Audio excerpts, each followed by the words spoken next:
Alright, I have tweeted it, so without further ado, I guess we should, get this thing started. Indeed. Alright, so Wonderful. first we're gonna put on the most important mode, which is Wafu mode. This is my legacy. This is what I'll be known for. And now we're gonna do Earth Shift is broken. Earth Shift is a move from DT1. It is indeed broken. And I'm gonna assume people can read, and they don't need me to read that for them. But basically, this is an enforced low percent run, is what it is. I've never done it. I've never seen anyone do it, so it's gonna be an experience, to say the least. Wafu said he wanted to do the entire thing with me, and I'm gonna hold him to that. So yeah. So, Of course. Anything you want to say, Wafu, before we begin? Nothing much. Good luck. All right. I look forward to seeing your nerfed War Master run. And I'm gonna be skipping the cutscenes because we've already played this game and we don't need to see them.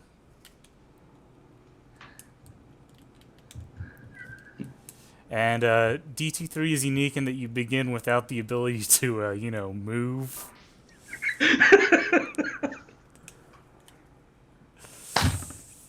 Fun fact, that does not count as a hit in the tracking stats thing, because Zephyr is insane and manually went through and made sure all the forced hits do not count.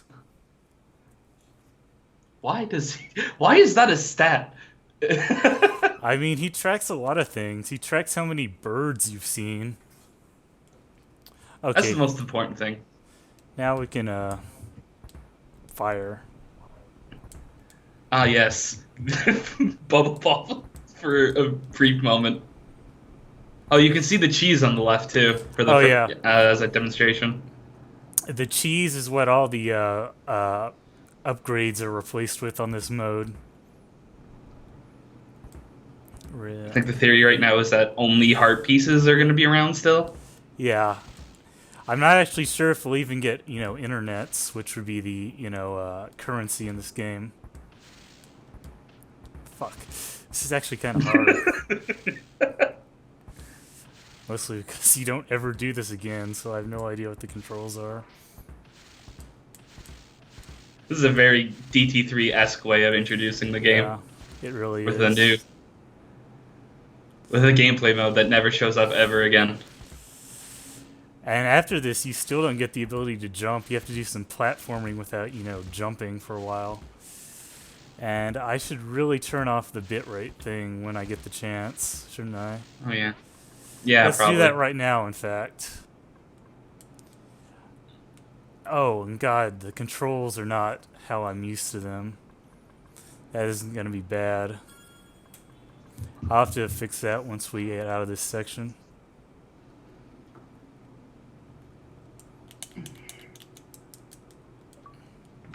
Okay, so let's go through and fix the controls, shall we?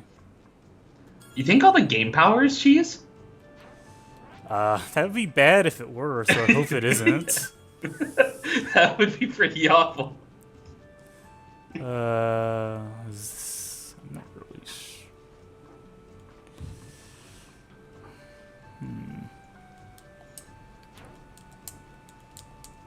Okay. I need to get all the controls set up, I'm sorry.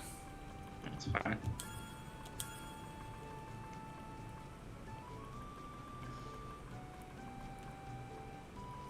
Most important. The death counter.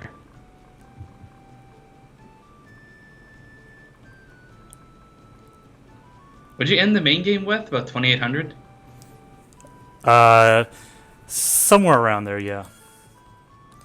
Okay, so I turned the key state on. A, B, C. Okay, that's not what I want.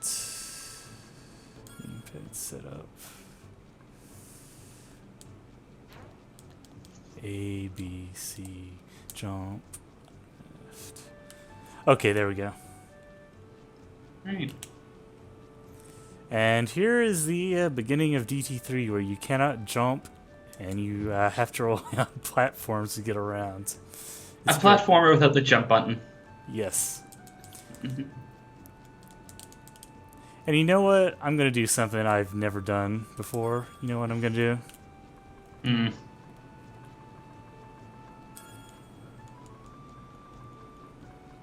The tension is killing me. Oh no.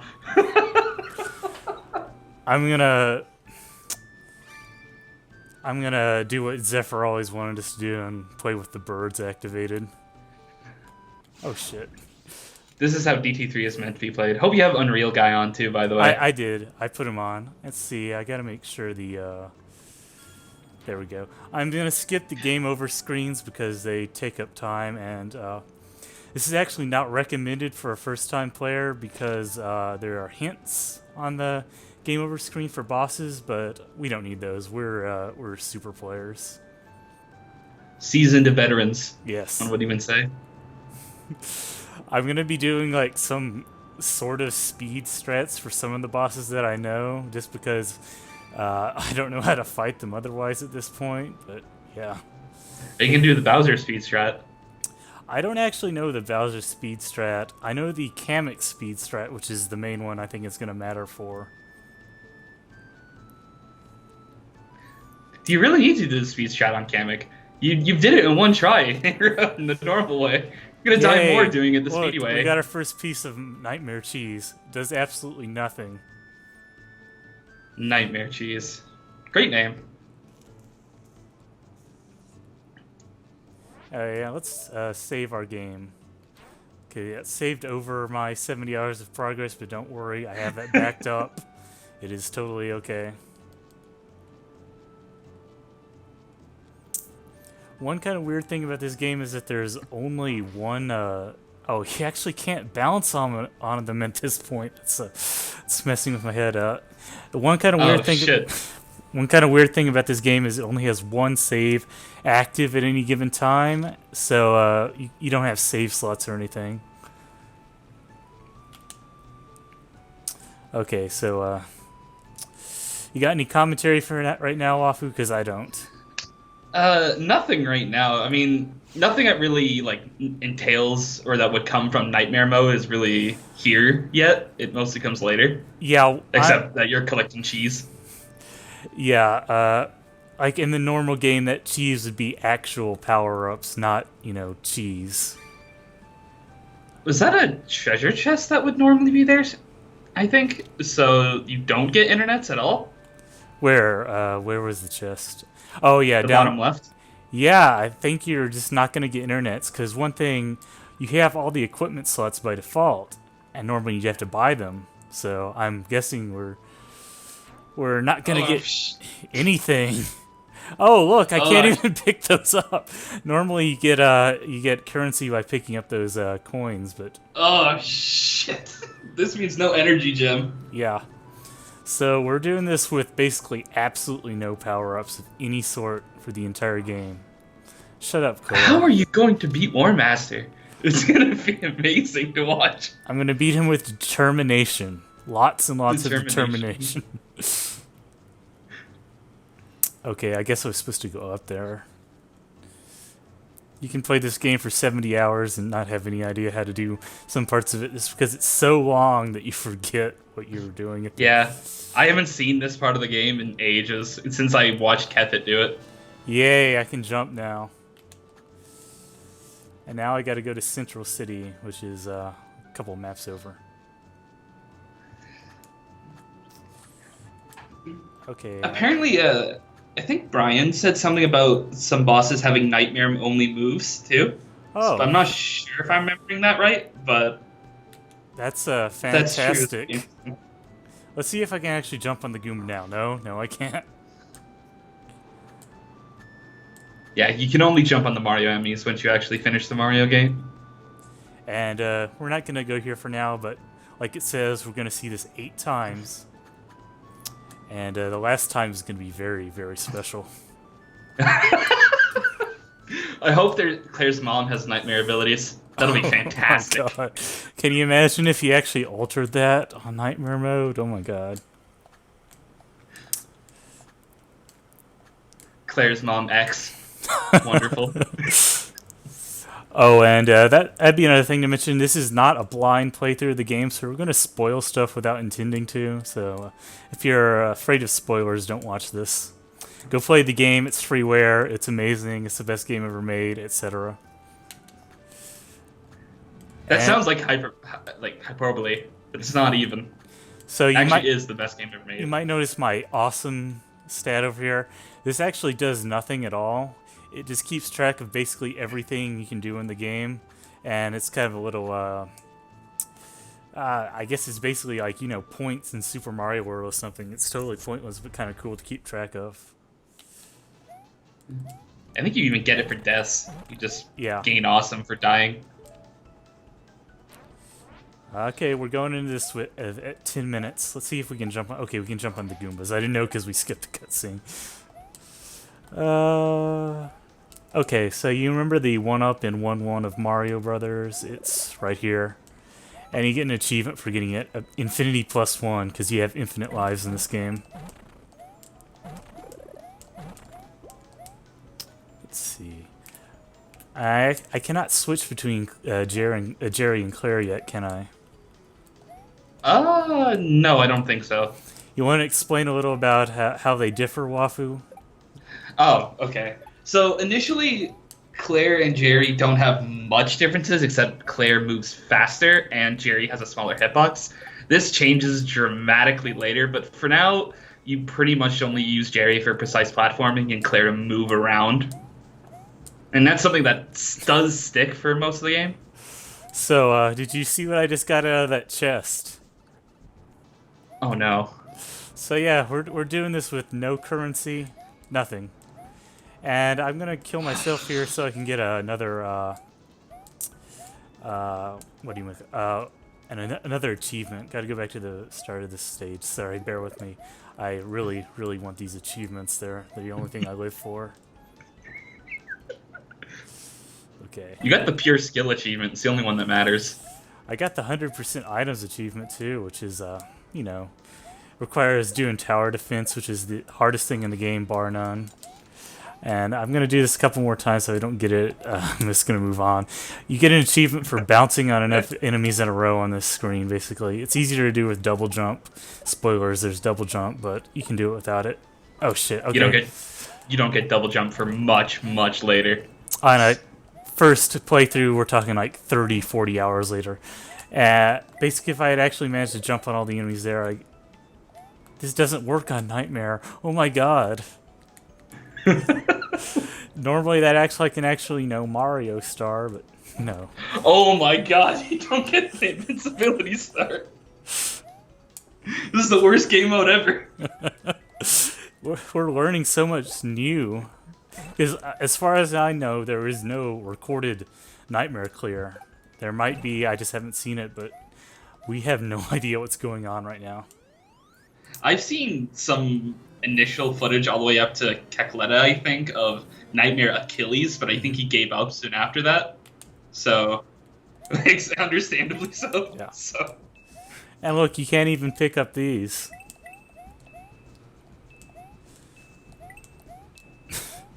Okay, so at least Everything is wrong. one good thing about Nightmare Mode is that I'm not going to have to worry about remembering where all the items are. Like, I could go up there and get that chest, but it just have cheese in it. So I'm not going to do that.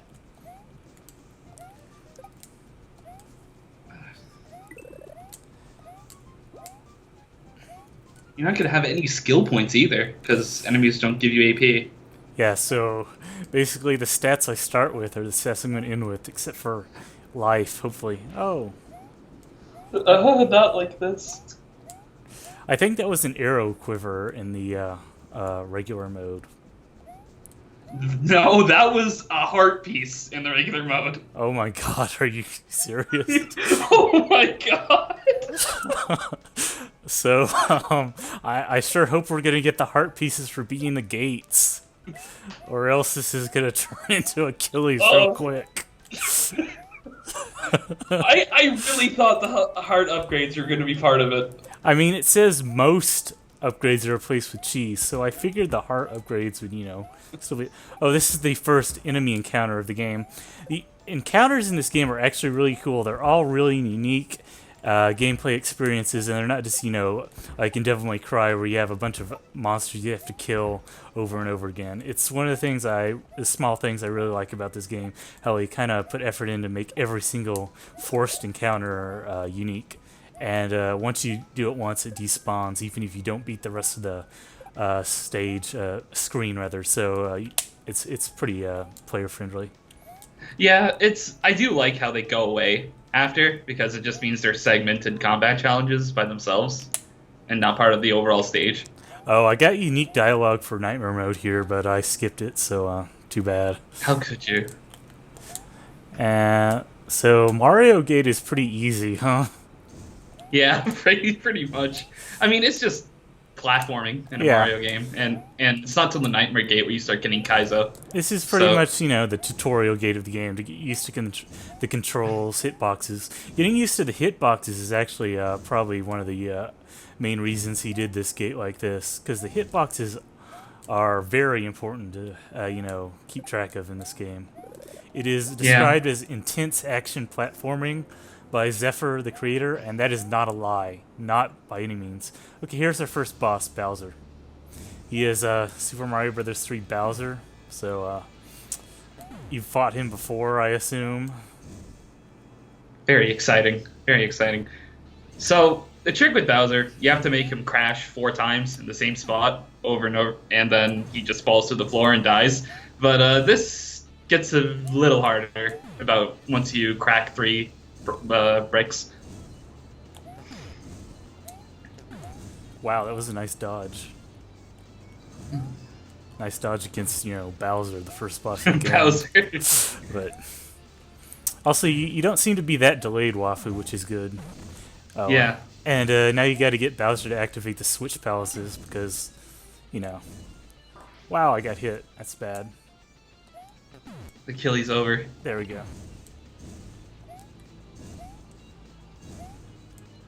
And now we can kill Bowser. I actually wonder if you can fall off if you do this badly enough. But probably not. Okay. That would be really impressive. And that was not bad at all. I was actually worried that might go poorly because I haven't fought this guy, literally since the beginning of my first playthrough. But no, it didn't. And that's the MacGuffin we're searching for. But and he was going to explain ability points, but this is Nightmare Mode, and we don't get those. Oh, we don't get that either. We don't get anything. We're just... No. We're pathetic. Yes. Like, if we only get the hearts from clearing gates, we're going to end up with 9 hearts by the end of the game, which is encouraging. Each heart is 4 health points. So with 9, what's 9 times 4? I don't know math.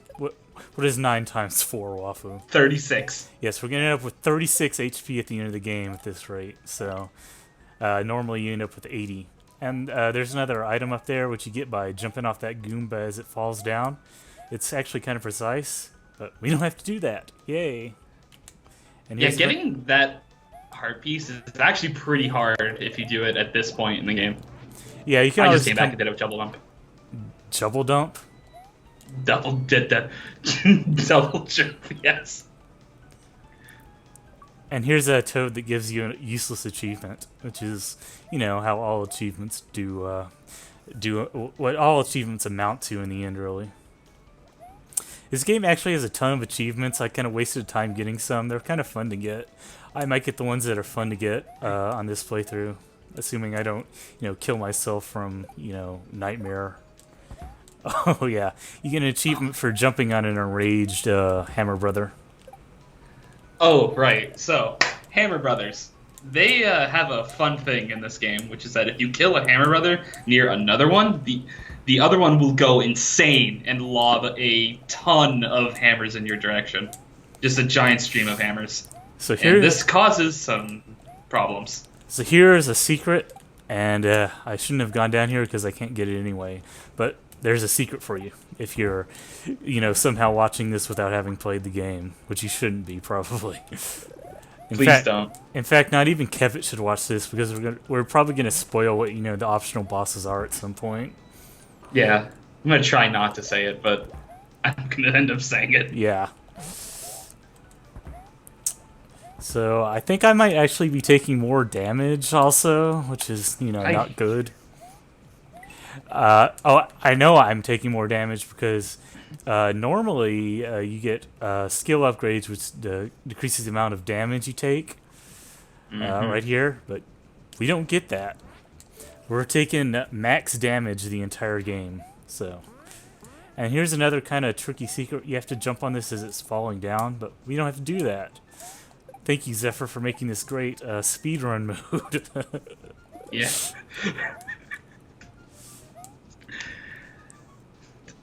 This is gonna be pretty brutal. He might have been smarter to stick with Achilles. I wanted to do this. I don't deny me this joy. Okay, I shouldn't.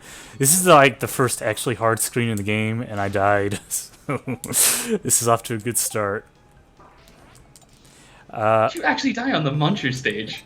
Hasn't happened yet. No. Oh, that's a tragedy. So you might notice I just killed myself there. That's because if you kill yourself, you start back at the beginning of a room with the HP you had upon entering it. If you had less than 75% of your HP upon entering a room, you start with 75% of it. So dying is actually a very useful tool in this game. Oh my god. That's not useful. That's just me being bad. But forcing deaths is actually really, really useful, and I'm going to do it a lot. I spam it a lot because I like getting my HP back at the start of screens. I'm sorry. Okay. So if you have, no pride, you will just ramp your death count up so hard with it. Yeah. Kefit actually reloaded his save over and over again, so he didn't have to, spam deaths in his first playthrough. But that's lame. Okay, so we made it through that without too much trouble. There's another harder one later, but we can handle it. We're good at games, right? Right, Wafu? Nah, we're the best, as just demonstrated. Yeah. And the number at the bottom left of my screen is the death count, if you didn't notice. It's gonna go up probably a couple thousand more times. Oh my god, I did not know those things comboed like that. And sorry, when I'm waiting around, I like to kind of spam on the up and down inputs. It might look a little annoying, but I'm a little annoying myself, so it's okay. Oh god. Okay, so this is probably the first screen where Nightmare Mode is gonna matter because I don't have reduced damage of any sort. So these guys are gonna destroy me. Oh my god. Yeah, you normally get the reduced damage thing first. Once you learn about AP. Yeah. But not here, so I can take 3 hits before dying, and that's it. Still not too bad, because this is, an easy area. It's the beginning of the game. There we go. Double kill, triple, multi-kill. Unreal Guy, what would we do without you? Let's see, do I actually have Unreal Guy's audio on? Let's turn his volume up. I can hear him. There we go. Is that too loud? I can't really tell because I have my audio messed up for the sake of streaming. Sounds okay to me. Okay. But I'm not sure how the other people watching this will react. Okay, let's see what I need to do here. Okay, I can just go back here. I don't need to get that chest. Another benefit of Nightmare Mode. Oh, and one thing to note is that every screen in the game gives you a checkpoint at the start. So as you can see, once I get to the next screen, I'm basically, safe. This game does not punish death in pretty much any way. It's kind of just a part of the gameplay that you will die many, many, many times. And like I said, death can be used to your advantage as well, so just embrace it. Except you're going to die a lot, and that's just how the game works. Oh my god, that thwomp did 6 damage to me. Sadly, the thwomps don't make the thwomp grunt, which is a meme in fan games, so sorry to disappoint. There we go. Is this going to be another boss? I don't remember. No, it's No. Kleta is until after the Hammer Brothers Fortress. right. So I'm just gonna fight a bunch of Hammer Brothers, and hopefully I don't die here because that'd be quite embarrassing. But you know how these things work. It's 9 Hammer Brothers. It could be bad.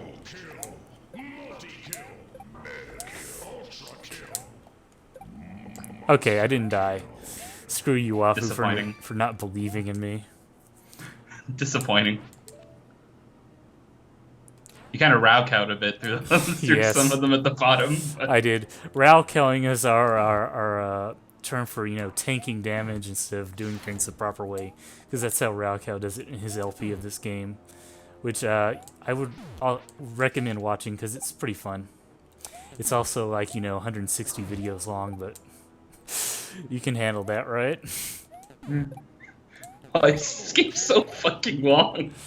Yeah. It's one of the big problems with like recommending it to someone. For the most part, a first playthrough of this game will take, I'm gonna say on average, 60 to 70 hours. That is not an exaggeration of any sort.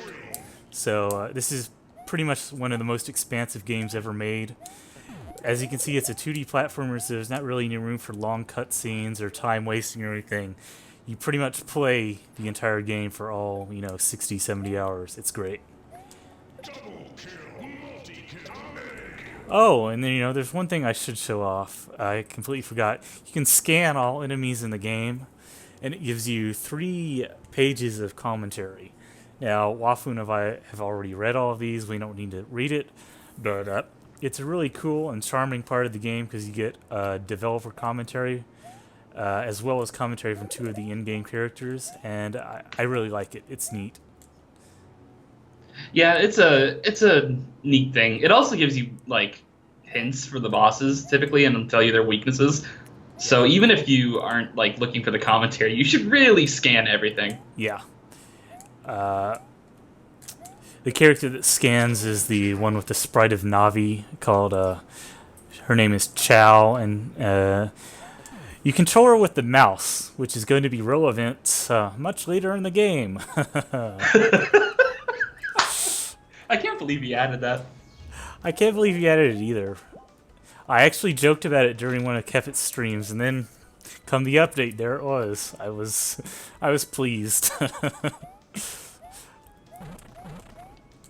And obviously we're skipping all of the story events, so you don't know what's going on. So Wafu, you want to summarize the DT3 story for us?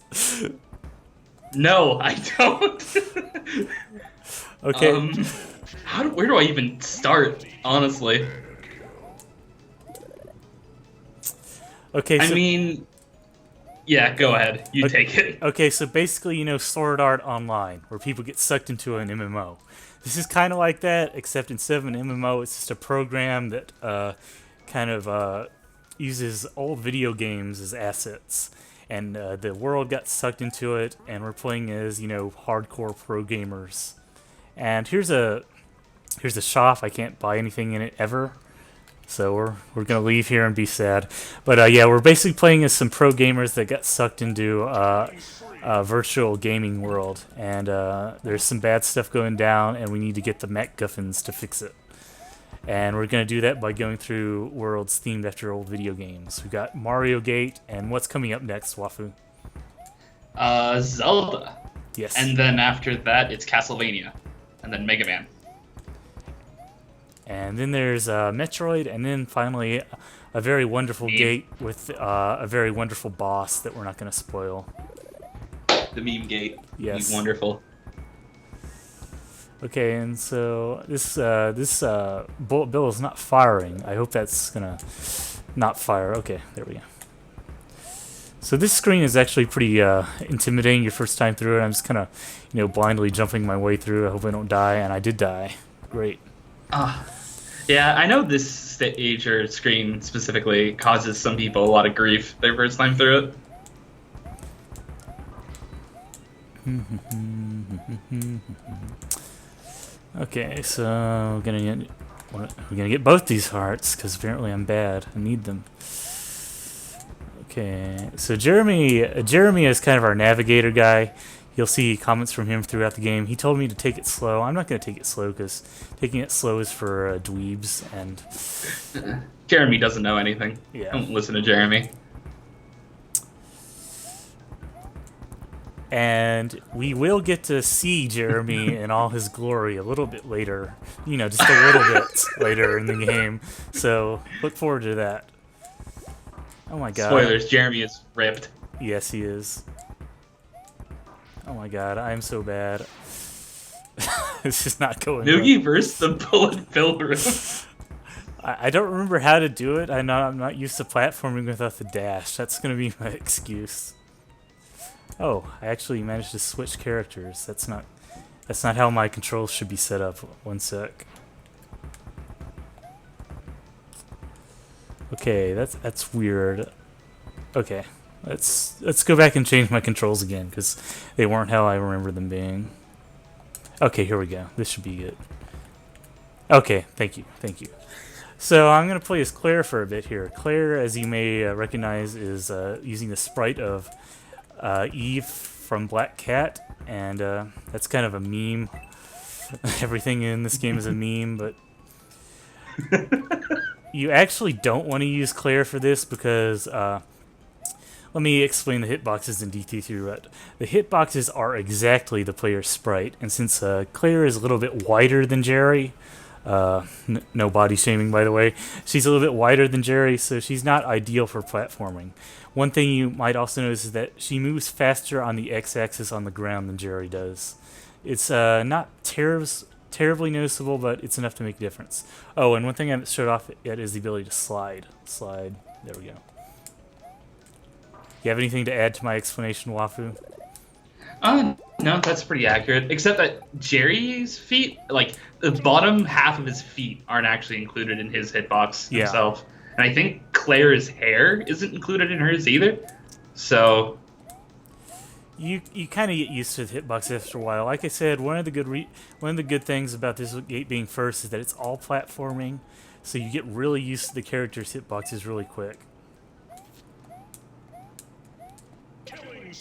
it's a very, very good intro in terms of getting you used to the movement physics of the game for the most part, which is obviously the thing that you'll be very, very acquainted with by the end. Like, I'm actually going through this pretty well, if I can toot my own horn a bit.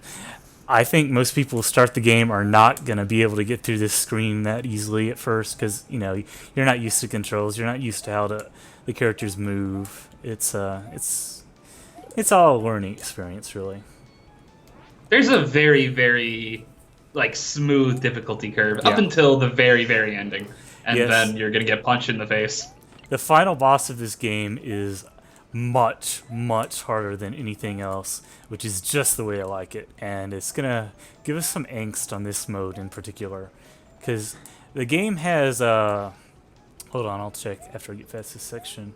This is the other muncher section. I'm not doing too bad, but okay, I'm doing too bad. It's not really that hard. You just have to watch and, you know, time things well, and that's probably easier said than... Oh god, okay. And Jerry has a little comment there. So this game has 522. Oh my god, Wafu! Look at the items. Oh no! Wow! So he replaced every single form of item with a form of cheese. That is fucking amazing. Thank you, Zephyr. Cheese percentage. So this game has 522 items, and most of them are actually going to be very important to get. The game expects you to have pretty much most of them by the end of the game. They're going to greatly increase your DPS and ammo.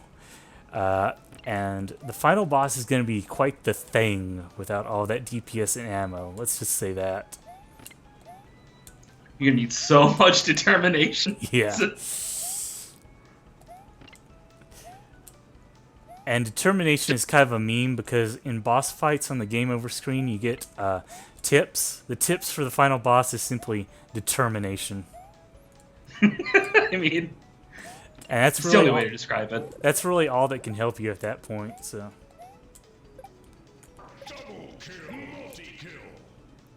And You're doing this pretty well. And there's the useless Thwomp. He is very useless and sad. Let's see if he has a unique scan. No, he doesn't. He's just very sad and worthless.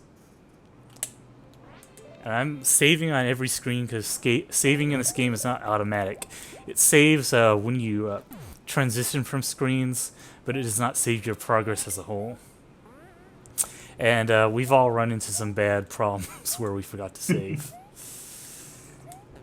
Oh god. I keep getting hit by the Hammer Brothers. It's very embarrassing.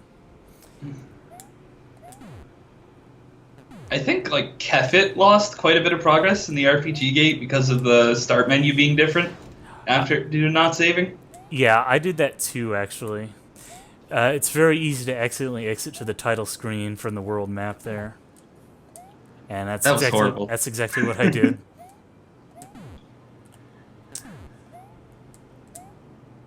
Okay, so let's actually, try and do this properly and not just rush through it like a retard. Okay. And just keep running, keep running. Oh my god, I did not jump.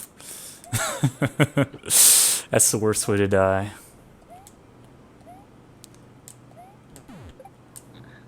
That was sad. That made me sad.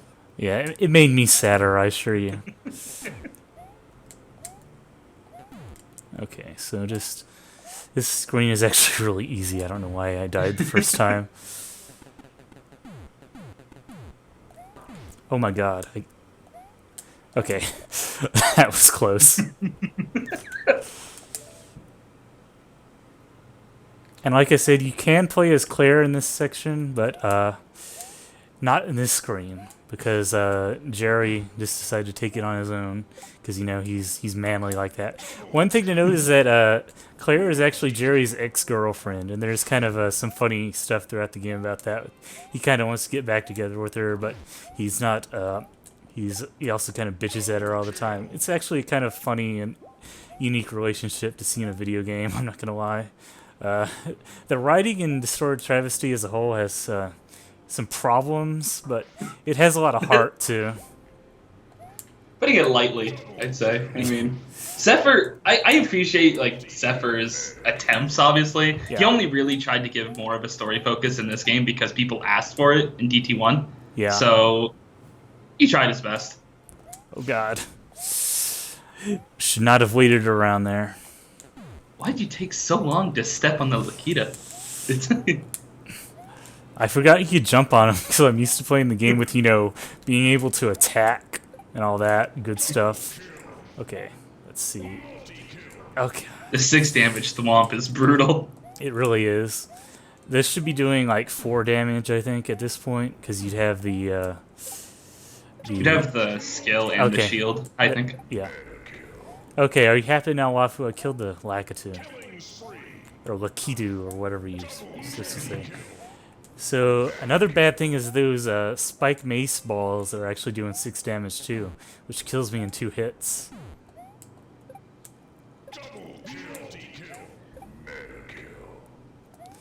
It's gonna be really rough not having heart pieces. It's gonna be brutal. It's gonna be really Looking rough. forward to seeing you doing Abomination too. Abomination's gonna kill you in 2 hits. Or me. Wafu's gonna kill you in 2 hits. Yeah, we're playing on a mode that replaces one of the bosses with Wafu, so you can look forward to that. And that's because Wafu got his name in the game for being the first person to get gold times on all of the bosses. That's my legacy. Oh my god, I can't believe I did that. I jumped right into it.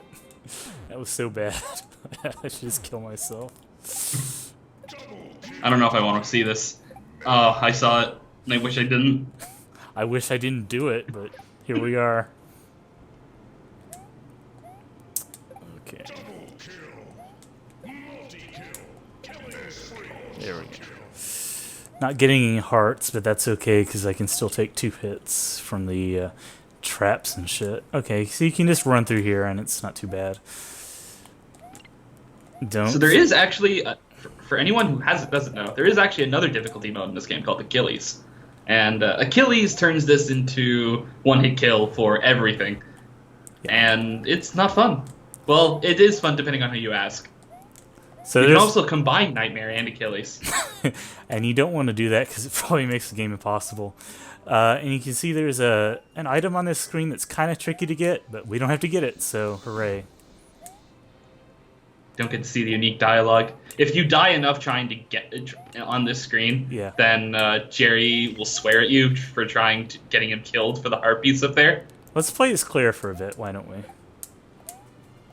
It's probably not a good idea, but we're going to play as Claire because she's cute. Oh. The bird hat's so killing me. Truly the way DT3 was meant to be played. Unreal guy and bird hats. Yes. So one thing to note is the creator of this game, Zephyr, he really loves birds. Like, that's just, it's not a joke or anything, he just really likes birds, so he put a bunch of them in the game. I think that's kind of cool, you know, it's not really anything of consequence, but it's just nice to see his own, you know, hobbies in the game reflected like that. He made this entire game by himself, so it's kind of cool to see him putting little bits and pieces of himself in like that. And I totally forgot how to do this screen, which is, you know, not good, but we'll figure it out eventually. I forget how I don't know if I ever figured out how to do this until I saw Kefit go through this stage, I don't think. Okay, so it looks like you can stand on the edge of the platform and not get hit by the thwomp. So that makes this a lot easier. Oh, and one thing to note, as just demonstrated, the iframes from getting hit in this game are really short. So you cannot really do what I was trying to do there and tank damage through this section. You're being possessed by the spirit of Raukau. There we go. That's what you're supposed to do. You have to actually activate those spikes and then run back to the left. And here's a healing orb. It heals you. Isn't that some great commentary? Shocking. And I think we're coming up on a boss. And we have this to, should be Kleta. yeah, this is it. We have to play as Claire because Jerry didn't want to do it, I guess. And Jerry just says, "Fuck this, I'm out." you get an achievement for killing all of her bats. And now we're going to restart because it didn't actually hit her. Kleta is a very easy boss, unless you're like really bad at video games or something. So I'm probably not going to even get hit. If I get hit, Wafu can, I don't know, he can make fun of me on Twitter.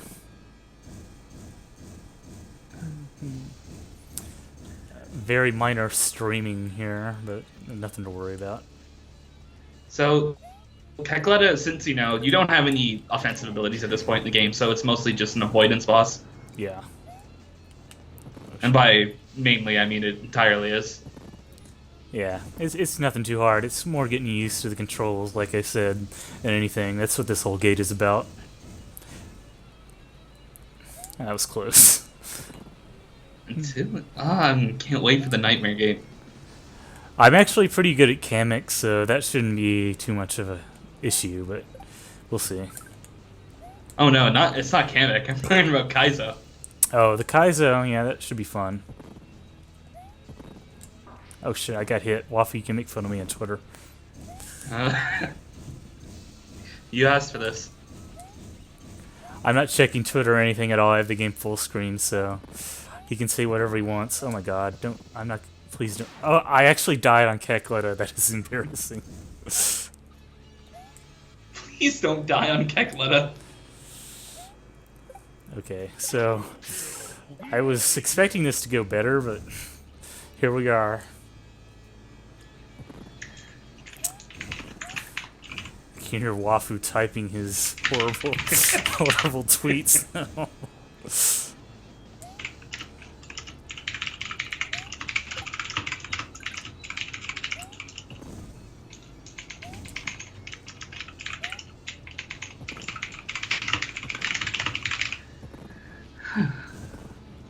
Oh, I just look at chat. Someone asked what my boss's sprite is. The Wafu boss. The Abomination sprite is a bunch of enemies from shoot 'em ups that Zephyr pasted together, so it's technically not from anything. Oh my god, I was not paying attention to the screen and got hit. That is so bad. Okay, at least you get a heart going into this phase. One of the nice things about bosses in DT3 is that you very frequently get hearts when moving between phases, and that's really nice of the game. So it kind of gives you a buffer, or more of a margin of error. Of course, that's not a thing on Achilles, but... Oh my god.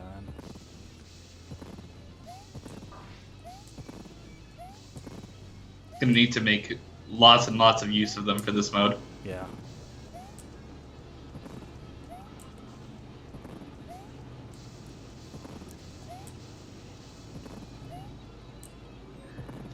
And the last phase of Kleta is just a bunch of lightning shenanigans where she covers 2 platforms at a time. There we go. Imagine if I had died in the bat at the end. That would have been fantastic.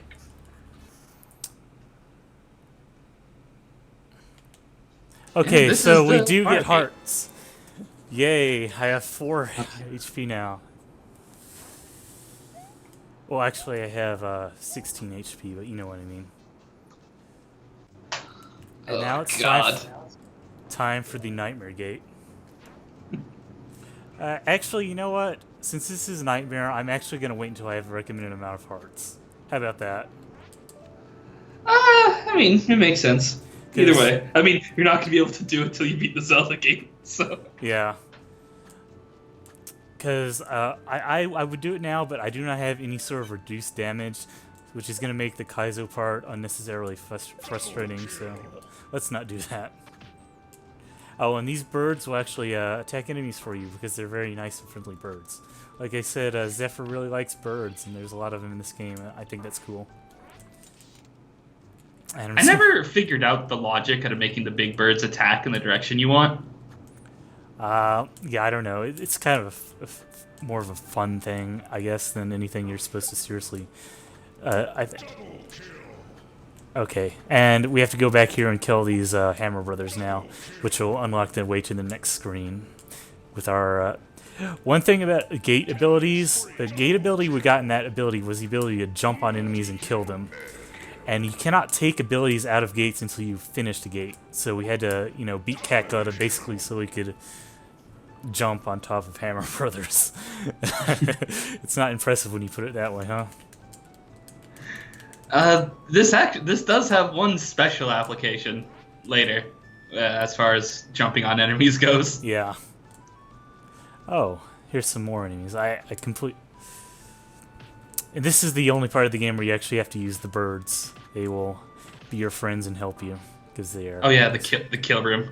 Yeah. Oh yeah, the birds don't run away from Claire, as far as I'm aware. So. Oh yeah, I should use Claire. I should not use Claire because they won't actually. You can like switch to Claire, then go in a group of them, and then switch to Jerry, and they'll all fire. Oh, that's I never actually knew that. Thank you for the pro bird strats. Sick bird strats. There we go. That was a harrowing battle for sure. Am I supposed to go down here? You cleared that gate pretty fast, actually. I didn't realize that gate was so short. I'm at 45 minutes. It's longer when you first play the game because there's actually a lot of, you know, text and stuff, and you're getting used to things. Okay, you're not supposed to go down here yet. Oh god, is the thing respawned? There we go. You can actually make some pretty precise jumps in this game if you measure the amount you tap. So here's a full jump. Here's me just tapping. This is actually really important for some bosses later. And platforming later and stuff. Oh, there's a piece of cheese. We're not going to get that ever, because screw cheese. Here's our destination. So, do I need to actually talk to someone here? I'm skipping everything, so I have no idea. I don't think so. Well, let's just look around a bit and see. Yeah, there's a cutscene here. Oh, I totally forgot. It's been so long. Okay, so I guess we're going to go to Zelda Gate now. I hope that's where we're going to go. I don't remember the exact progression this early in the game. I skipped all the cutscenes because, you know, YOLO. Oh, these vending machines I should explain. They're actually healing items in this game. They cannot be used during bosses, so they're pretty much useless, but that's what those bottles are on the equipment screen contain. And you can buy them from vending machines. And I'm never going to be able to buy any of them, so that's irrelevant to this playthrough. Would have been kind of useful in this mode for maybe the only time. Yeah. So, all right, I'm supposed to go up here. Here's a spring. Oh no, the Zelda gate with the hardest boss in the game. Oh yeah, we're coming up on the hardest boss, the boss that really, how should we say? Separates the boys from the men. Let's say. Yes. It's. Oh, I should get the portal here, shouldn't I? Because it's easy to miss the portal here if you don't have double jump and all that stuff. So let's go and get that. Let's see, can I make... Obviously I can't make that jump because I, didn't jump, but let's try that again. There we go.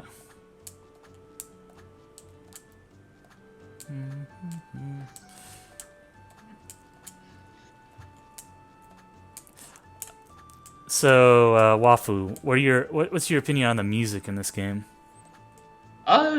Relatively well, put, I should say, well placed for pretty much all of them. I mean, yeah. They're all Newgrounds music and video game music for the most part, but they're all very, very chosen correctly. Yeah, I basically associate all the music in this game as being from DT3, even though it obviously isn't. Because in case you haven't noticed, all of the assets in this game are borrowed, let's say, from other sources. And I actually think he did a really good job of putting it all together. It looks like a cohesive game world, even though he didn't make any of the graphics himself. And I think it's actually a very aesthetically pleasing game, if I'm going to be perfectly honest. Yeah, I was really impressed with how everything visually looked. Nothing was ugly or anything like that, which is, something you can't say about the first DT. Yeah. But the first DT is hideous. I looked at footage of the first DT. It's gross. Oh, and we are in Zelda. So, Wafu, we have a completely new nightmare mode mechanic. This does not happen in the default game. I have the ability to send giant energy beams with my sword now. This is awesome. What? Holy crap, I'm so glad I did this mode. What? I did not know that was a thing. I knew there would be unique abilities for Nightmare Mode. I did not know what they were. This is amazing. So as you might have noticed, I have the ability to actually, attack now. And I have a very unique ability which you do not see in the main game. So let's go ahead and move on and actually put some of these. Oh, and this is the Zelda Gate. It's based on Zelda 2 mostly. I'm so mind-fucked right now. I knew there would be new stuff. I did not expect the Master Sword beam. I did not. So how do you think this affects Jerry juggling? That's a good thought. I forget if we're actually supposed to talk to anybody here, but okay, this is another shop. This is a very useful item. Gives you a 5% damage boost. We'll never get it. Yeah. So there's some cheese up there. It's actually kind of hard to get, but we're not getting it ever. So okay, so we're gonna bad. We're gonna go to the Desert Palace and get some arrows and fight the best boss. The hardest boss in the game. Yeah. And here's what I was talking about. The RPG gate later has a menu like this as well. It's very easy to go to the title screen instead of save your game. And that's bad. Yeah. Oh, and this has Zelda 2 esque encounters. Okay, so I do 100 damage with the default sword slice, and that's all I'm ever gonna do with it. For reference, Wafu, I think the max you can do with it is 183. Am I correct? I think so. Yeah, with every damage item on. Yeah. So I'm used to fighting the bosses here, doing 183 damage to them, but since I have the giant wave of destruction, that's actually not going to be too much of a problem, I don't think. Okay, here we go. I did not expect the wave of destruction. That really blew my mind. It's going to be pretty... I'm curious to see the applications of it. Yeah, so you can actually hit enemies with both the sword and wave at the same time, which is pretty damn awesome. Holy crap, I'm loving this. I can't believe there's still new stuff to find in DT3 after all this time. I played this game for like 200 hours and I didn't know about this. Oh, so these guys, they have 5,000 HP. You can kill them and get a lot of experience. But we don't get experience in this mode, so we're not going to kill them. And basically you just do that. It's actually harder than it looks like to chain sword slices like that. There's a specific timing for it. If you just try to blindly mash, you're going to do that. You got to kind of do it in a rhythm. There is a thing that you're going to hear us refer to as Jerry juggling that you're going to see probably a lot of, which is the way of keeping Jerry in midair through his sword bounces. Yeah. I'll see if I can show that off in a little bit when I get an enemy that, is not like 1 pixel high. Oh god, what is this guy doing? Okay. I forgot all about these Zelda enemies because I haven't been to this gate in, 70 hours. But one thing to note is that when you pick up a collectible on a map, it's automatically saved, and you don't need to, actually complete the map to retain it. So that can be helpful in a few places. So what I just did there was a brief Jerry juggle against that Wolfos. You can basically just hang... Oh, and you have to be at full health to use it, just like in the original. Okay, that makes sense. Huh. So this might actually make the boss gold times pretty interesting. If you want to do that on Nightmare mode, I mean. I don't know how possible that is without, everything. Because I'm assuming that the power glove won't drop either, or it will just give you some really fancy cheese. Yeah, it'll give you the power cheese. The strongest cheese. Yes. So this is actually a good deal harder than I'm making it look. I'm just very used to how Jerry moves, and how the Master Sword works. The first time you come here, you're probably not going to be able to control like I am, so don't think it's easy. It's not. Oh god, I got hit. The Zelda Gate is your introduction to being able to use like an offensive moveset. So largely, it's another way of tutorializing you about something that you'll be using for most of the game, like the Mario Gate. Yeah. Oh god, I'm not. There we go. I did not die, thankfully. And here's some cheese. It does nothing. Oh my god, I got hit. I'm gonna die. I forget. Please don't die. I forget what's up here, but I'm just gonna go through and see what it is. Hope it's not, an upgrade, because that's not gonna be very useful. I think that cheese was an arrow quiver. I'm not totally sure. Does that mean I'm gonna have 10 arrows the entire game? Oh god. Yeah, well. Oh my god. I can't believe I fell for that. I should have known.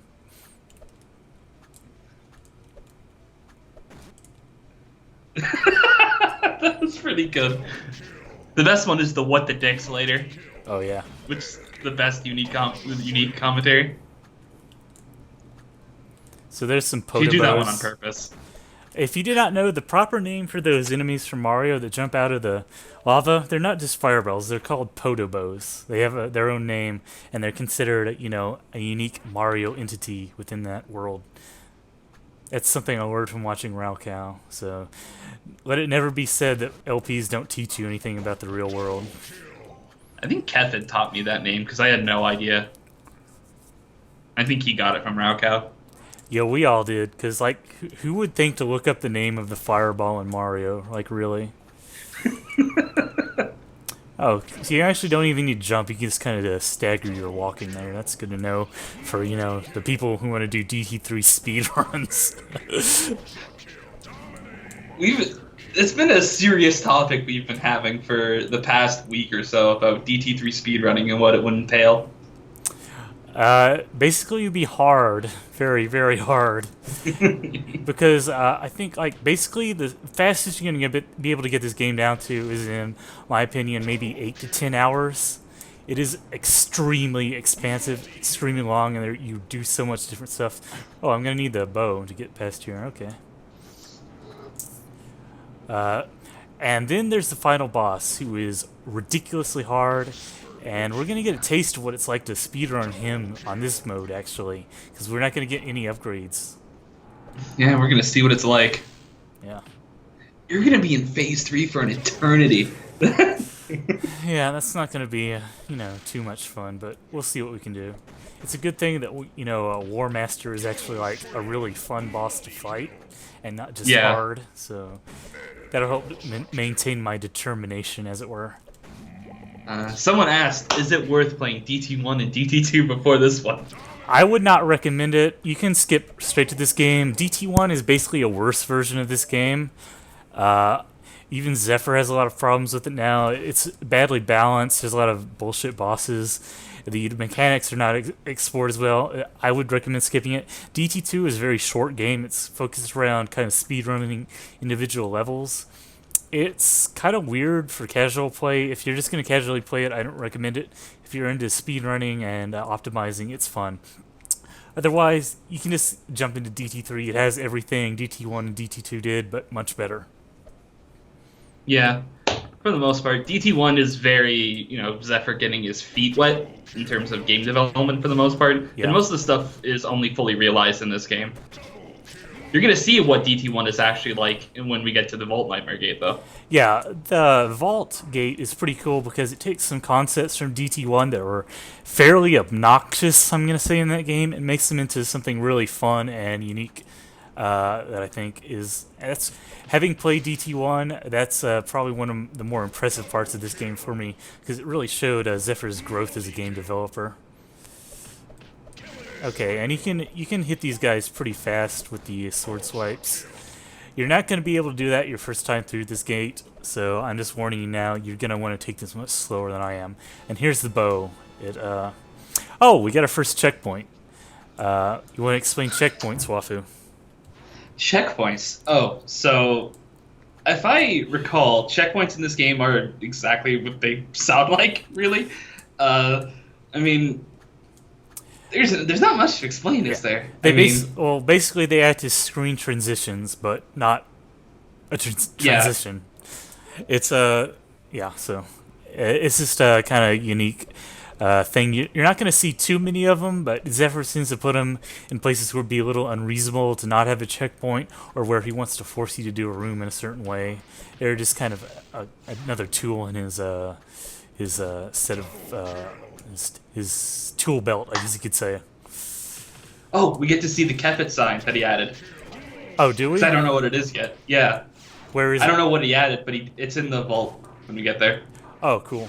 Okay, and I'm doing some really good play on this screen. I would recommend looking at this play if you want to do a speed run, because I'm doing it perfectly at the moment. Let's see. I'm gonna try and kill this guy from. Okay, just Jerry juggle that guy. Fuck it. That's gonna be how I'm gonna approach this. It's actually kind of hard going back. So the level design of this game, for the most part, has a very, very interesting mix of challenges that you're gonna do. There's a lot of special, precise platforming sections and dungeon crawling that you're gonna do, and a lot of it that you're gonna see later is also combat sections that you're gonna see, mostly the warship. But we'll get to that later. So you might have noticed that the Octorok, I did some shiny rainbow damage on it.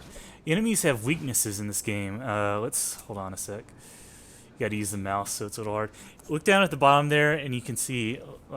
Follow Chow. She'll show you. These are the enemy weaknesses. There are 6 elements in the game. Each type of attack uses one of them, and they're, it's basically elemental weaknesses. But they're actually very useful, and you want to keep track of them, because it really helps when fighting enemies to know their weaknesses. Wafu, how do you feel about weaknesses in the final boss? Don't talk to me. And you can actually fire the arrows pretty fast once you know the timing for it. It's cool. There's pretty much nothing in this game that you can actually spam except for the spoilers. We're going to get the Spazer later. You can spam that, but even that has a cooldown meter that it'll eventually overheat. Are you killing the skull ball? I don't know. I just kind of started doing it. But everything in this game, pretty much, you cannot just spam the. I have the. Look down here where Chow is. I have the input display on. As you can see, I'm madly mashing the attack button, and it's actually not going as fast as kind of hitting it in a rhythm. That's one cool thing that I think really rewards getting familiar with the mechanics. You have to actually know the proper way to optimize your damage output, I guess. Yeah. Something very important that I learned goal timing is to not just spam like a moron. Wow, that was a great arrow shot. Oh, and as enemies have weaknesses, they have resistances. As you can see, when I shot that guy, it did 25 damage because he's resistant to arrows. And you can get one thing to note is that all projectiles in this game do use ammo, but it restores on its own. And you can get ammo refills from killing enemies, but they're not really terribly important. Yeah. The regen rate is pretty reasonable on everything that uses it, I'd say. Until you're fighting, you know who. Yeah, yeah. Oh boy, Wafu. It's time for everybody's favorite. Oh no, is it time? It's Are time. we here? Alright, guys. This is the hardest boss in the game. This has stopped several people from finishing this game. Finishing, And more like, took, starting. Or starting, yeah. So this is going to be bad with how few arrows I have, actually. So, this is Helmet Head, or we refer to him as Helmet Cuck. Yeah. I never said that out loud before. But, there we go. As you can tell, Helmet Head, he doesn't really do a ton. And when you get down to like a certain amount of HP, he will throw off his front half and his back half of his helmet, and they will shoot projectiles at you, while he continues to shoot his one projectile at you. And then the last phase is this very exciting thing, where he locks you in a cage. And I think why so many people have trouble on this is that they don't realize how to control their height distance, and they just end up smacking into the cage a million times. So that's Helmet Head without being hit. I hope that makes everyone feel really, really bad if they died to that boss. That was pretty good. Thank you. Pretty well done. Thank you. And I think I'm just supposed to go back now. There's nothing over here except, upgrades, and I'm not going to get upgrades because we don't like upgrades. Also, if you're curious, since I'm the only person I think that's done this, Helmet Head actually has the second hardest goal time for the boss gallery in the game. You have to behind only War Master. Yeah, you have to beat him in 17 seconds, which is basically task perfect. Wafu didn't even think this was possible until he randomly got 18 seconds once. I was convinced that it was a typo and it was supposed to be 19 seconds for a long time when I was trying it. It's very brutal. So this is a mechanic that is actually not really used that much, but you can charge up the arrows to do that. It actually makes them pierce enemies too, but I honestly I've never really used it, so whatever. Oh, Kefit's here. Oh, hello, Kefit. We might accidentally spoil things from the update, so if you don't want horrible spoilers, you should, I don't know, kill yourself or something, but... Damn, dude. You missed me beating Helmet Head without getting hit, so I hope you feel bad about that. Kefit, since you haven't seen the Nightmare Mode abilities, you actually get the Master Sword Wave at full health in Nightmare Mode. It's very cool, and I was not expecting it at all. This makes me wonder what else is here. Is there going to be special Metroid abilities and stuff, too? I really hope there are, because that's going to make this a really fun playthrough, because... Like I said, I've spent 70 hours in this game, and I'm still learning new stuff about it. Let's see if there's anything I can... What am I talking about? Of course there's nothing I can get here. I'm on Nightmare Mode. Oh, Wafu, you want to explain how the attacks work, the buttons for them, A, B, C? Oh, so you have... For every gear set that you get, for the most part, you have... 3 abilities, and each one is locked to every, a certain button. And this doesn't change no matter what what gear set you switch to. So it's pretty intuitive for the most part. But there's a lot of inputs you're gonna have to do all at once. So, Waffle, do you remember the next place I have to go from here? Because I sure don't. Forest Palace, I believe. Forest. Don't you need bombs first? You get the bombs in the Forest Palace. Okay. You dweeb. Okay. So let's go there then. It's gonna take a while to get there because this is Zelda 2, and you gotta have all these. You don't remember? You don't remember Dylan the Poe? Okay, so that's where I'm gonna go after I get the bombs, because that's something I need bombs to blow up. And the Forest Temple is actually one of the most complex puzzles in the game, if you can believe it. So I hope I'm not gonna screw that up. One good thing is that oh, there's Wafu Jr. He shows up here. Oh, do I show up here? Yeah. Oh no, my son. Oh fuck. Please don't die to my son. I died to him twice. It's my offering to you. So there's going to be a lot of people confused about this joke.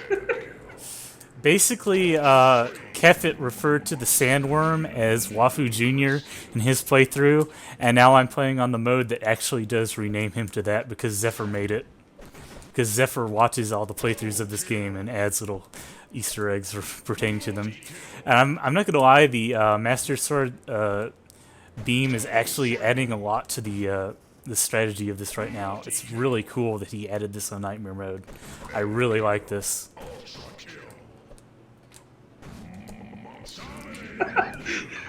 Kefit is getting excited by the idea of 100 damage to War Master per sword swing. Yeah, that's War Master is gonna be quite the fight. Because Kefit, if you miss this, there are no upgrades, there's no skill points, there's not even any internets. We're doing this with just the heart upgrades from Gates and nothing else. So that's gonna be determination. Yes, just the heart upgrades and determination.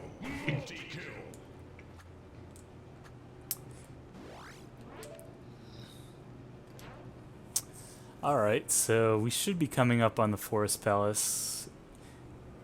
Oh, this is not the Forest Palace. I went entirely in the wrong place. So I'm gonna warp. Well, you went to the Grand Palace, didn't you? Yeah. Well, I opened up the warp, so that's fine. Oh no, it's the Water Temple. Yeah. I'm gonna call it the Water Temple forever. Oh, hey, look, I accidentally found one of the super secret screens, and it has cheese.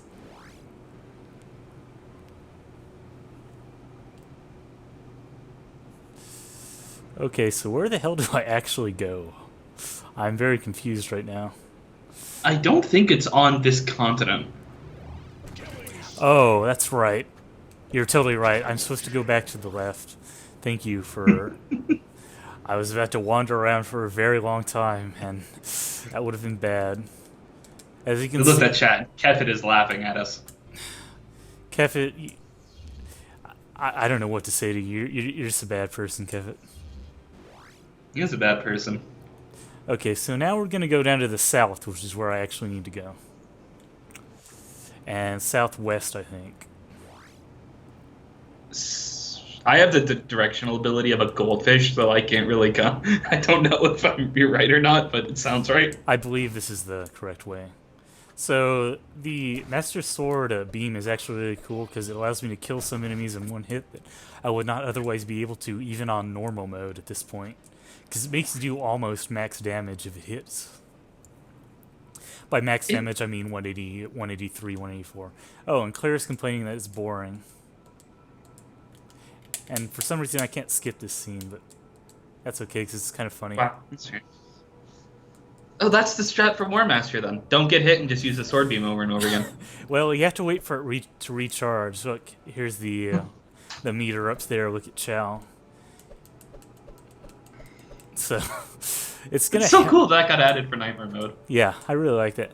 So here's the most, in my opinion, the most elaborate puzzle dungeon of the game. It might take me a while. I hope it doesn't. But one good thing is that we're not gonna have to get the items here, so that's gonna speed this up a bit. Because the items are just gonna be cheese.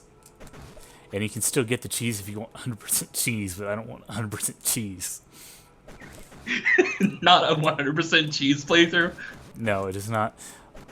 So this guy is resistant to everything but bombs. Spoilers, there's bombs. I don't really know. Tell. I don't really know where I'm supposed to be going, but we'll figure it out.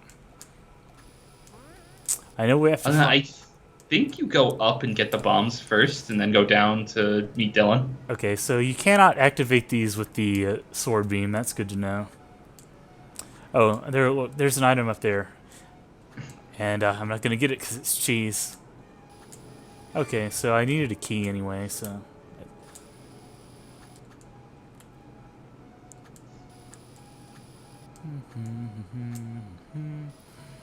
Let's see if I can find a Zelda orb thingy to trigger. Okay, I guess it's off to the right here. Okay. So this area took me a rather long time to figure out the whole thing from, because again, I have no directional ability. So basically, this area is you're rotating things, and it's very easy to lose your orientation. And okay, I'm not supposed to go down here yet. I'm gonna try going. This is okay. The Zelda gate's pretty interesting since most of it is quite literally, open world and then a bunch of elaborate dungeons. It's basically what you'd see in Zelda. Yeah, it's to the nose. Okay, so that was not what I was supposed to do. As you can see, I'm very used to killing myself. There's cheese up there. I think that might be the heart piece. Yeah, that's the heart piece, I think. And we're obviously not going to get that because we don't need heart pieces. We don't need anything. We're just going to beat War Master with our determination. Okay, that's raw determination. Yeah, that's the exit. I think I've actually accidentally exited out to the world map by not paying attention here. Kevit's wondering what happens when DT4 has an open world Skyrim gate. DT4. Yeah, I don't think DT4 is gonna be a thing because Zephyr said he wants to stop making sprite rip games, and hopefully that means that his next game will actually, be played by more than a couple dozen people. Wishful thinking, I know. Yeah. Okay, let's see. Let's make sure I know what I'm doing first.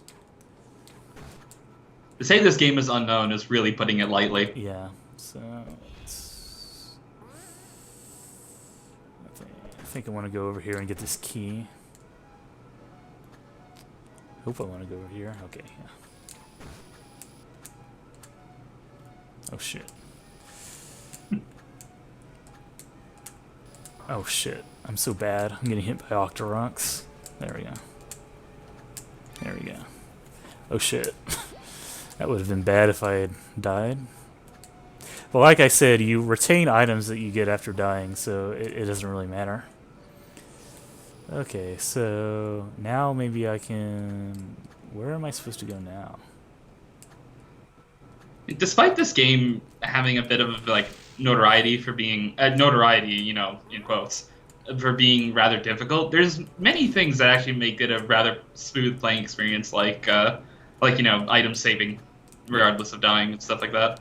It's actually very accommodating to the player. It doesn't want to waste your time, is how I put it.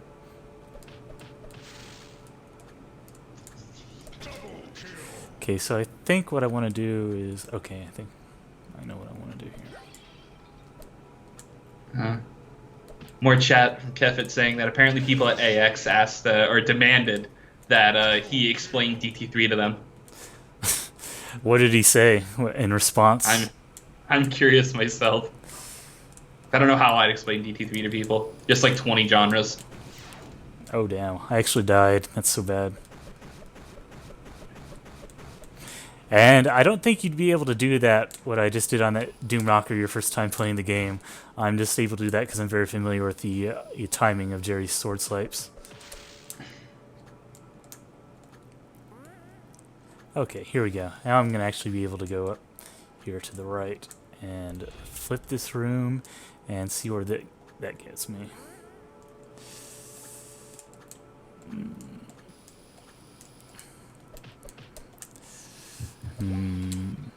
Let's see. Oh, one interesting thing about the Zelda Gate is that you actually get maps for the two main dungeons of it, which is this and the Water Temple. Yeah, there are maps for the mainland, which is very useful, and the only other maps in the game are for Zelda.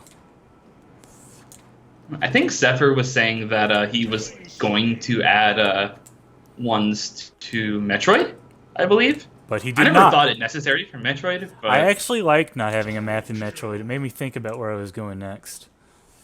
Okay, so we're going to get the bombs here. As you can tell. Oh, one thing to note, at the bottom left, I've been displaying the screen messages.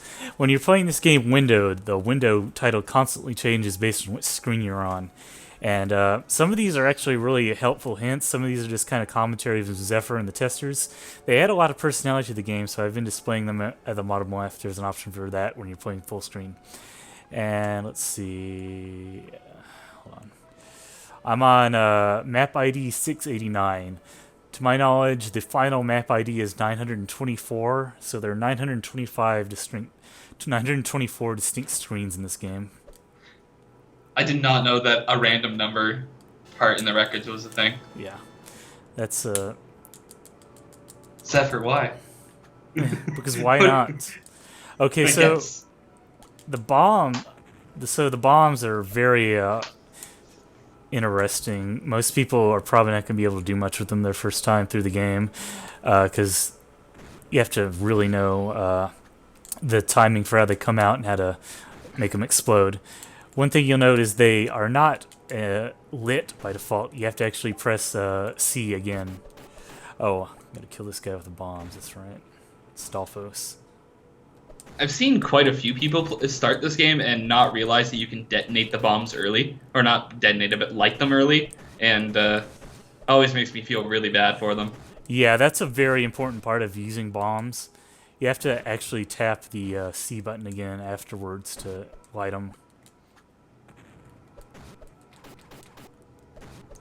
Oh shit, these guys. We're gonna see some basketball with these later.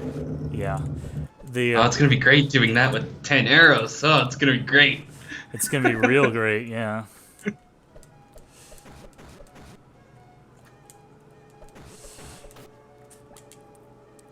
Boom. Okay, that's all those guys. For some reason the Stalfos do not have an HP bar display, and that's kind of weird. So now I get to go back and explore the rest of this place, because this place is not over yet. These guys gave me a lot of trouble my first time through, and now I'm just kind of destroying them. It's really a testament to how familiar you get with this game's controls and how the arrows work, how the bombs work, how your sword works. Let's say there's a steep learning curve, but it's very rewarding once you actually figure it all out. Maybe not steep, but long learning curve, let's say.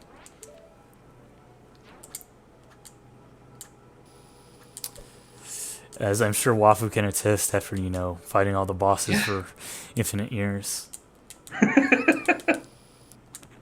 That was something I found very hard to do my first time through as well, but Alice is like, whatever. Okay, so one thing I'm going to show, there's a bomb jump in this game. You might notice there's some smoke trailing from Jerry when I get hit by a bomb, basically. That makes him jump a little bit higher. It's mostly useful for very minor intended sequence breaks where you can get some items early. So we're not going to be seeing much use of that on this playthrough because we're not getting items. Yeah. There's a lot of like upgrades that you can cheese out with bomb jumps, but we don't ever have to worry about that. Yeah, isn't that great? Nightmare is such a great mode.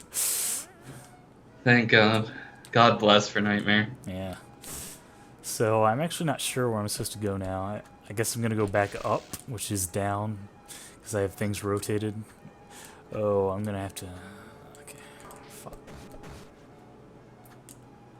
Oh, and those pots, they appear in every gate. They always contain hearts, or whatever the equivalent of hearts is, which is nice.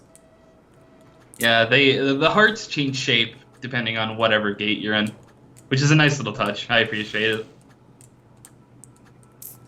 Okay, so I'm gonna actually want... Okay, I'm gonna need to... Okay, I know what I have to do. Go down here. This area is actually really well thought out. It's very elaborate.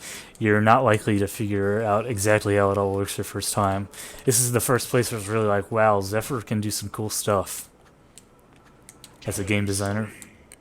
Yeah, they're pretty. It's cool that like neither of this temple or the palace, I should say, and the water palace aren't very long and don't have too many screens to them. They feel very intuitive and like nice to explore, I should say. Yeah. Okay, so I'm supposed to go somewhere on this screen, I know, but I'm not sure where. So we'll find that out. And I'm gonna show off. See, your full jump will not bump that, so that's a totally easy jump to make.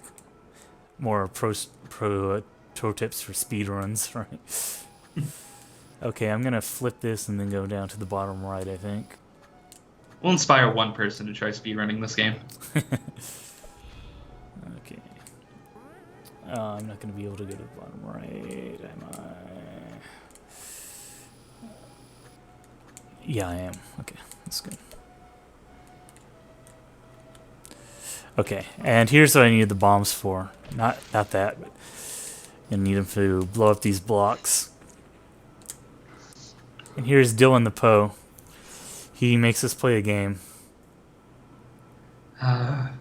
This part gave me a lot of grief for some reason. Again, because I'm an idiot.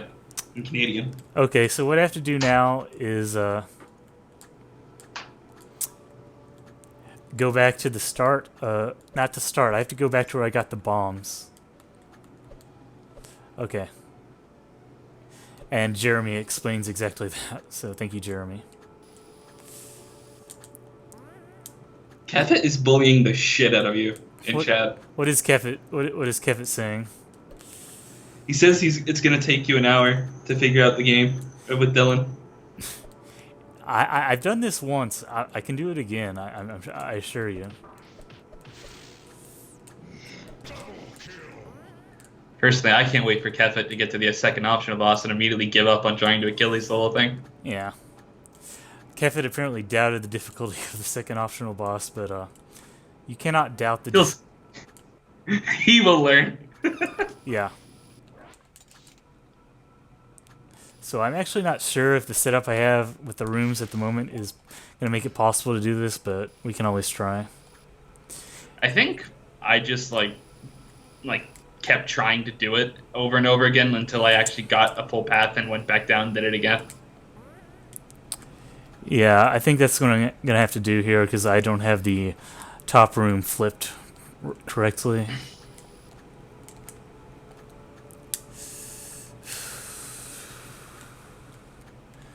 Okay, and there's no, actually, I wonder if I could hit that. No, I'm not going to be able to that. This game has a dead zone when items are not on, when sprites, I should say, are not on screen. Yeah, blah, blah, blah. So you're not going to be able to do stuff like hit switches that are far off screen and skip puzzles or anything like that. Okay, so I'm going to go, that's the exits. What I'm trying to do now is flip the switch so I can actually get through this room when it's not flipped, and then flip the room back again. I think that should be good.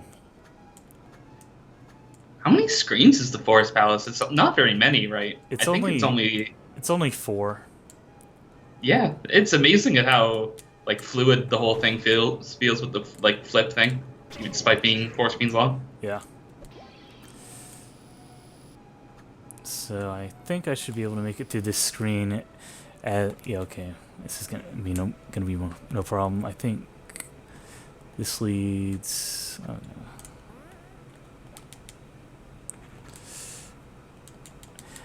I'm gonna make sure I can actually get through this screen after I turn this off. Okay, I'm not gonna be able to get through this screen. Well, actually, maybe.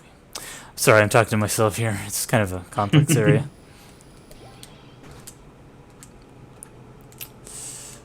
Okay, so this screen, I'm gonna need to go flip it to get through with the blue switch activated. So let's go do that. Restore our health in the process. Now let's make sure I can get through with.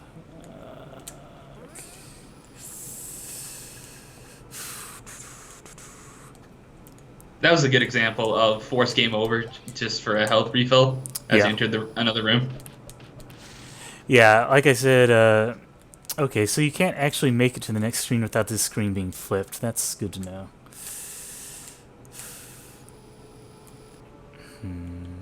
So, I'm gonna need... Okay, but you can flip the... Okay, I think I know what I have to do. You can actually hit the switch on the screen without flipping the room, so that's gonna work in our favor. Okay, flip this, go back here, now turn this off, and we're gonna end up turning that back on when we come back here. So I think that's gonna let us get through Dylan's amazing challenge. And I'm kind of wondering why the Poe is called Dylan, but most of the NPCs in this game are named after people Zephyr knows in real life, so I'm just gonna assume that's what it is. More than likely what it is. Yeah. Okay, so now I can get up here. Oh god, I'm gonna have to flip this room. Oh my god. I have to go back and turn the switch again, and then go back and flip that room because I can't get through it with the switch in the current state. This is so Zephyr, I hate you. You don't hate Zephyr. I don't hate him. I love him for making this amazing game, but sometimes you just have to say, I hate you, Zephyr. And boy, the bomb recharge takes a fucking long time. It's a good thing you're getting some talents to reduce those. Oh yeah. Yeah. I wish I were. Like I can handle not having damage, but there's some little quality of life things that would be nice to have on Nightmare. I think, like, you know how fast bombs recharge. Okay, so I might have to flip this room again too, but that's fine. Because like Jeremy said, it only matters if you have it active. Way like you can flip stuff and it. I don't know what I'm trying to say. Waffle, can you explain what I'm trying to say? I don't know what you're trying to say either. Okay, but basically I can flip the screens right now and it has no effect on the game. Yes. The game with Dylan. Okay, I'm gonna have to go flip that switch again. The game with Dylan only starts once you go to his room. Yeah. And so you can do whatever you want as long as you don't do anything once you go back to him. Yeah. Okay. I'm not actually sure if this is what you're supposed to do. It's probably not, but who cares? This does not seem intended. Okay. But I might have to flip this room, so... Oh, okay, I can just go around through here. I was overcomplicating things like a retard.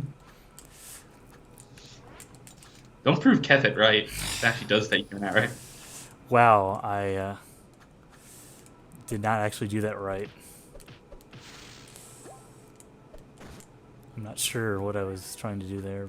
Okay, I'm gonna have to actually flip this room, I do think. Okay. And it's not gonna take an hour. It might take like 45 minutes. It's not gonna take an hour. Okay, Kefit.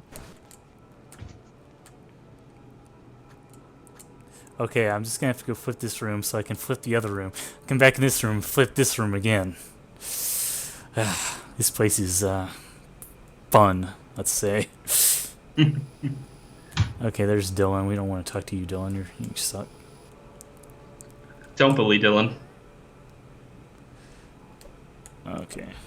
Something... Okay, so we can actually get through this room when it's flipped now. Dylan's up there. Oh god. Wait, can we actually get to Dylan with this flipped? I want to make sure that's the case.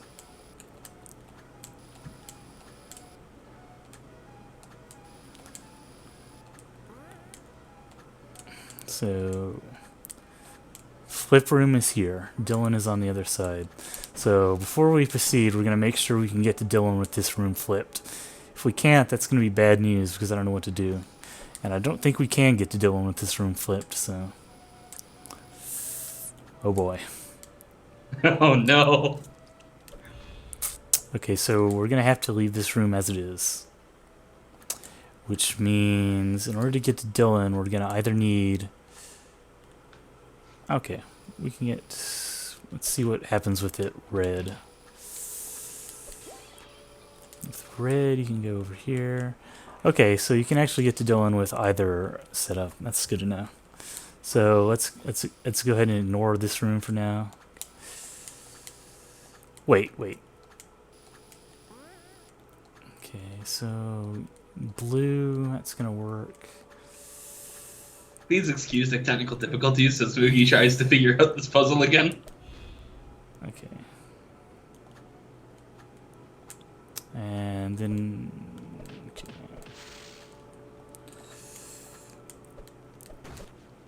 I'm gonna go down here. Okay, I think we can make it now. So let's go and actually talk to Dylan. And I really hope we can make it now, but... Oh, what?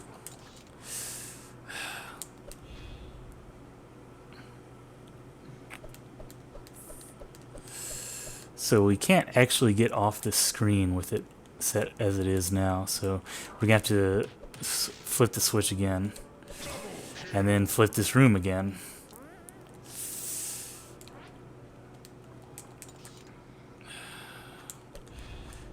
Okay.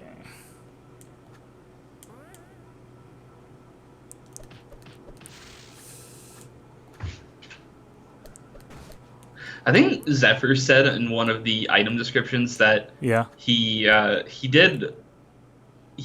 made this like whole palace pretty specific because anytime he tried to edit it, it messed up the path for the other flipped way. Yeah. So this is a pretty exact way of doing this, I'm pretty sure. Okay, I think this is going to work now. So cross your fingers. No, this is not going to work. I'm going to have to go flip this switch again.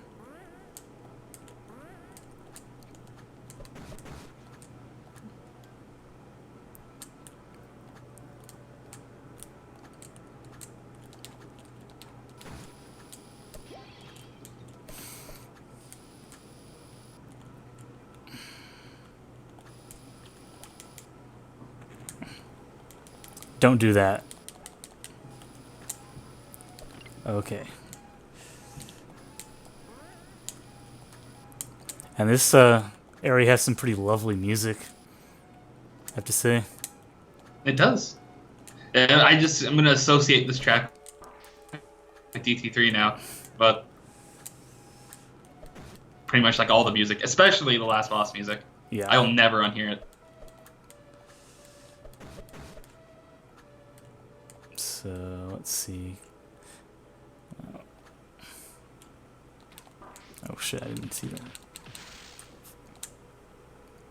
If I come back... Okay, I'm gonna have to change the switch. I think I've got it figured out now. Boom. Speaking of the music, it does remind me that I quite actually liked the old forest temple in Zelda. Oh yeah? The rare temple that actually kind of, you know, has sort of an atmosphere. That's exactly what I was trying to avoid doing this entire time, and I just undid it. Oh no. Okay. So...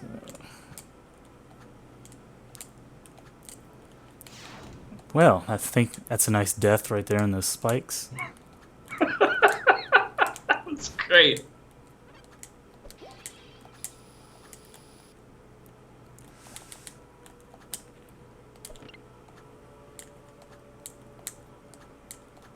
Bonking is the enemy of all, man.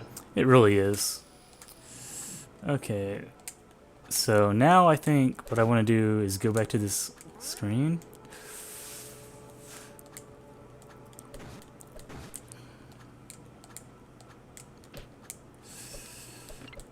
No, don't do that. Keep that red. Now I'm going to go over here.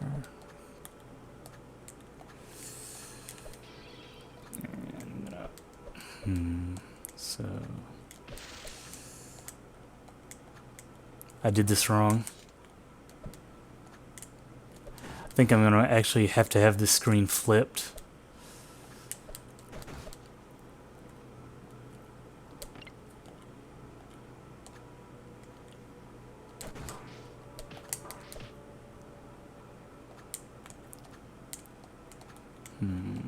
Let's see what happened. Yeah. Okay, that's what I thought.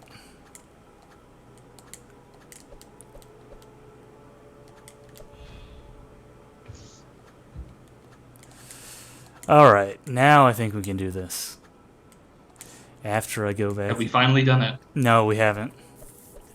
Because you need blue. Fuck.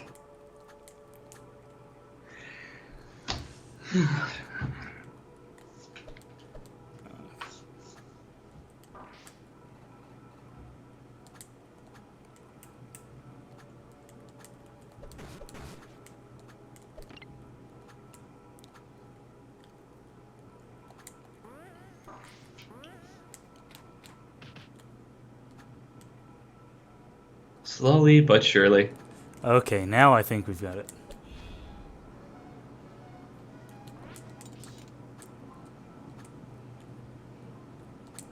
Now I can go talk to Dylan.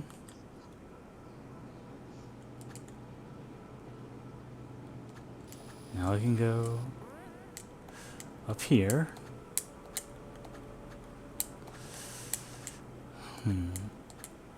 So, but I need, okay, can I, okay, I can't go through here. I'm gonna hope there's a switchy orb thingy on Dylan's screen, because if there's not, I'm really screwed. I don't think there is. I'm gonna check, but I don't think there is, and I just screwed it up again, so. Yeah, there's not. So, I did this wrong again, I'm sorry.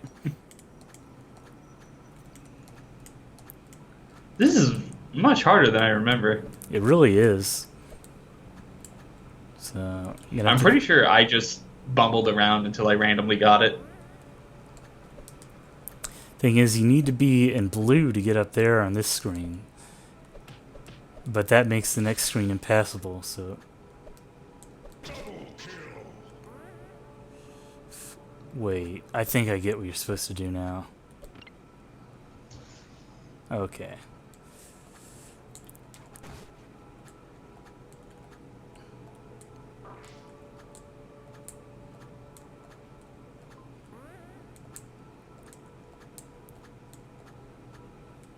Okay. What you're supposed to do is flip that screen on top, then go in there and unflip it before you talk to Dylan. That's what I was screwing up. And now I'm gonna have to go flip the switch on the other screen again.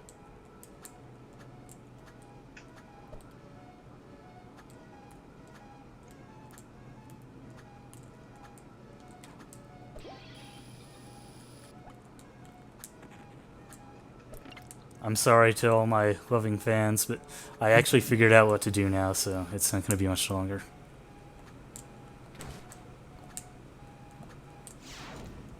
Oh, that works.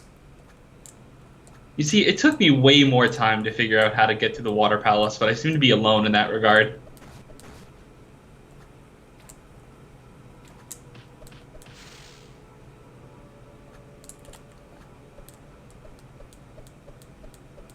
Wait. Okay. Got red.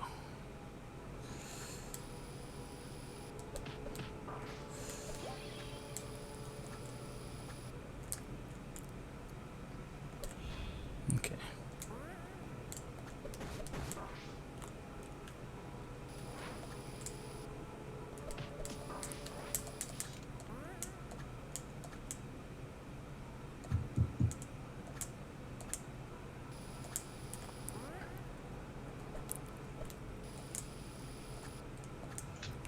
Okay. Now we can go flip this room, which will make it passable.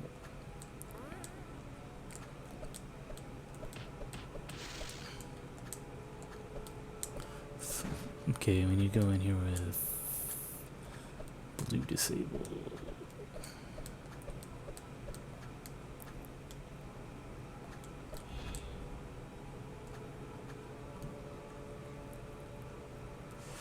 Okay.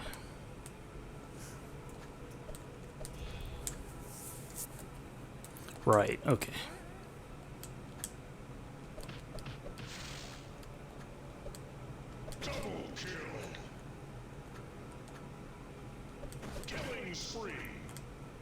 I think this is gonna work.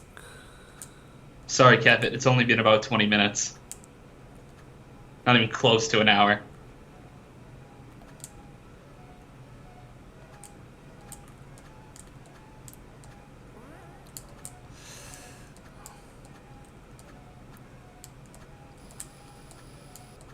Wait.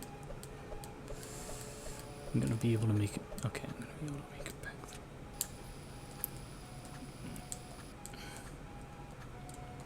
Okay, now we go in here and flip this. Now we can reach Dylan's room by going through this pipe. Here's Dylan. Say hi, Dylan. Say hi, Dylan. There we go. Oh, Lord. I'm now like 20 seconds behind the stream. Now we go over here and we can actually make it back out of this room. Say, let's pick up this cheese on the way. Just get 100% cheese. Yeah, we're not going to do that. Now we can go up here. Now this room is passable. Now we can go through here. And now we just got to go down to the bottom left. And we're home free. No thanks to Keffit. No thanks to... You know, cheese should at least heal you. Yeah, make cheese a consumable item. You have 500. Zephyr, come on. You have 522 pieces of cheese to fight War Master with. Good luck. Maybe you could even throw cheese at him. Yeah. Or like put cheese on your arrows. Yes. Cheese bombs.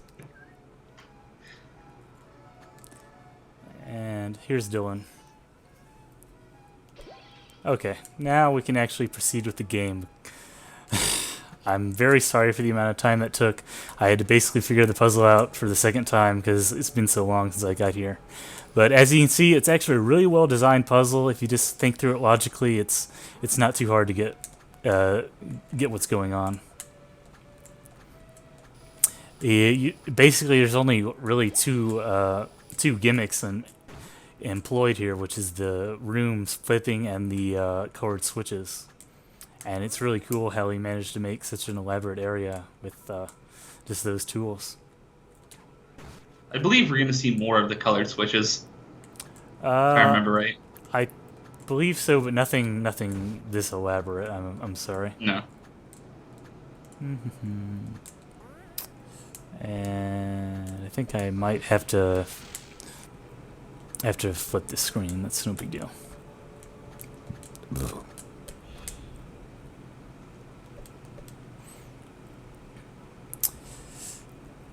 Alright, so it's time for a boss after we get through this screen. Okay, so there's some more screens, but there is definitely a boss.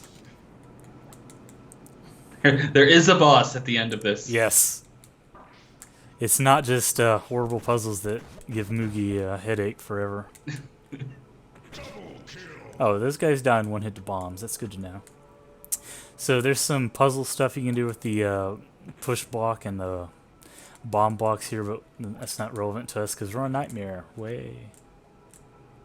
So pretty much every playthrough I've seen so far, for some reason, like doesn't just go over the wall of blocks right there and bomb it, and just sit there trying to like bomb the wall, trying to push the block through it, and then they cave in the floor and can't get it and have to restart. So there's a lot of Octoroks.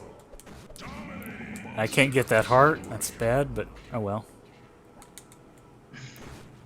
I'm going through this room a lot faster than you would on a casual playthrough because I actually know how to fire bombs and arrows. And do some jerry juggles.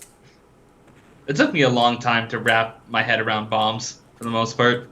So, oh, you can get this with a bomb jump. Let's demonstrate that.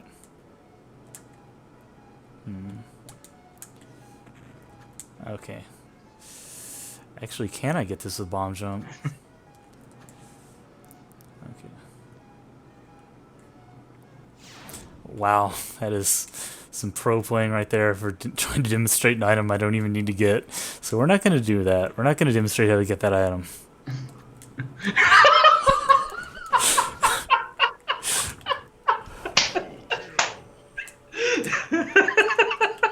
That's the best death I've ever seen. Yeah, Death's trying to get cheese. Let's chalk that up for the history books. Come on. Somewhere out there, there's a save file with 100% cheese on it. They did the same thing. God, why is this taking so long? There we go. Doogie, just jump over the wall and then Can you actually jump over that? just push the boulder and then jump over it. Oh. I'll do. Okay, I died, so I'll do that just for you, Wafu. Alright, fuck these guys. I'm not even gonna try bombing them.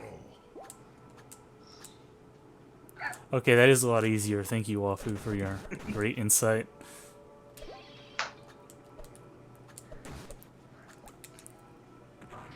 Oh god, that's bad. So, like I was talking, there is a dead zone in this game. That guy was just barely out of the dead zone, so I could hit him with my bomb. So these guys, I remember being hard, but you can just do this. So if you're playing this game, do that.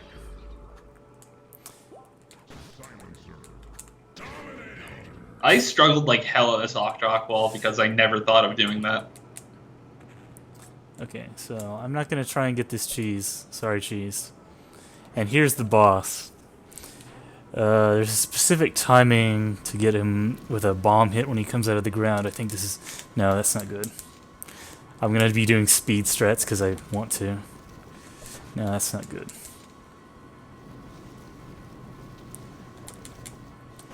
There we go.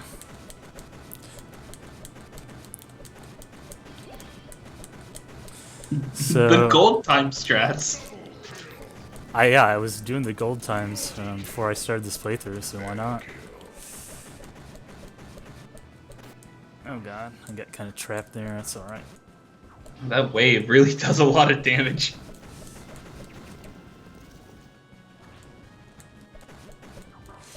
Dylan. So you have to fight Dylan here because he's not actually your friend, and he's mean and he's evil. Okay. He gets his own boss health bar. But he doesn't really do much. He just throws some bullets at you. You can only hit him when his lantern is up. So I wasn't paying attention there because I don't know what to do with that phase because I haven't seen it in ages.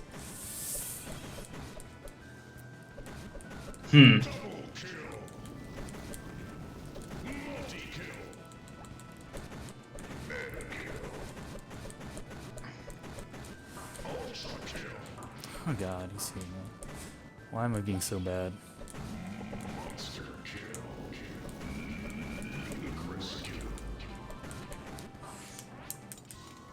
Let's try that again. That didn't happen. Please stop getting wrecked by Dead Hand. Like I said, I'm not actually used to fighting the bosses with this low of DPS, so I don't actually know some of what they do.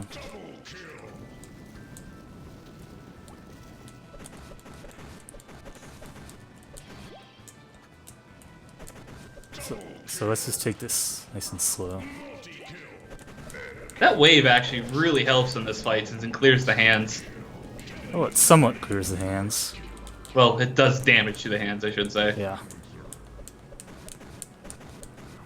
It aids in clearing the hands. Let's see. Oh, you can just hit Dylan like this. That's okay.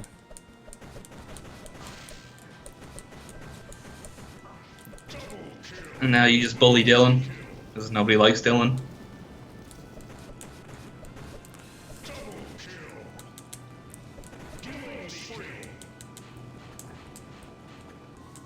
Maybe Kefit. Maybe Kefit likes Dylan.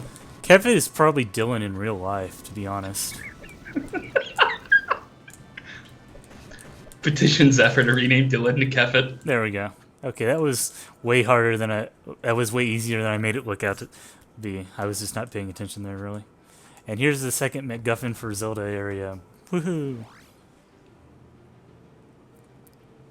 I think I'm going to play through the end of Zelda area this play session, and then we'll see how it goes from there. Because the rest of Zelda is not really hard. That said, I'm going to be back in a sec. I have to take care of one thing real quick. So, Wafu, entertain them with your Canadianness. Well, guys, I've been charged with entertaining you with my Canadianness.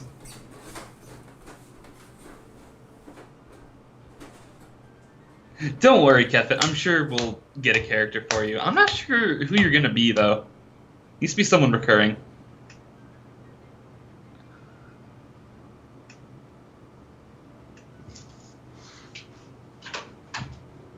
I got the best name in your playthrough, at the very least.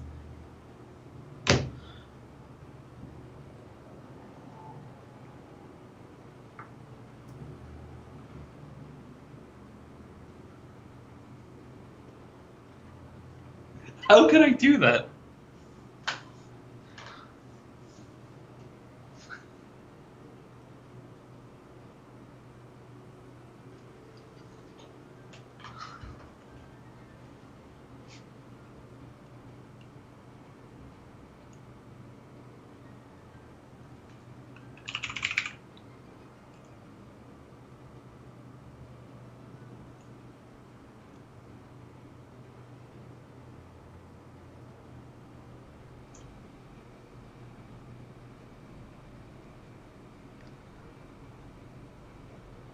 Okay, I'll try, just for you, Kefit.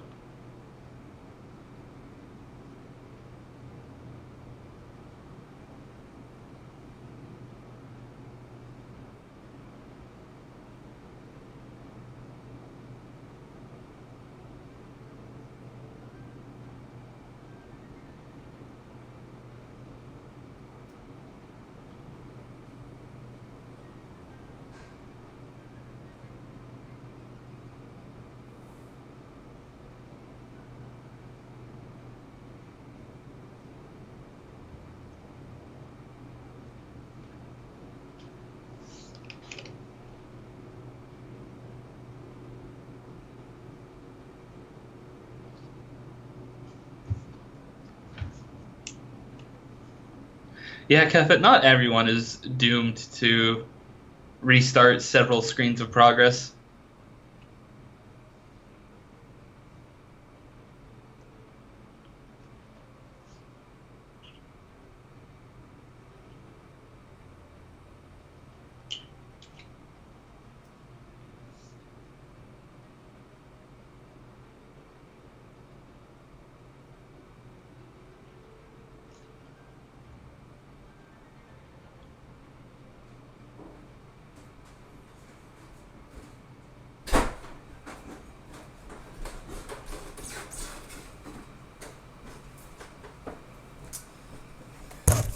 Okay, sorry about that. I had to get a drink of water, and the fridge is on the first floor, and I'm on the third floor. So that took a while.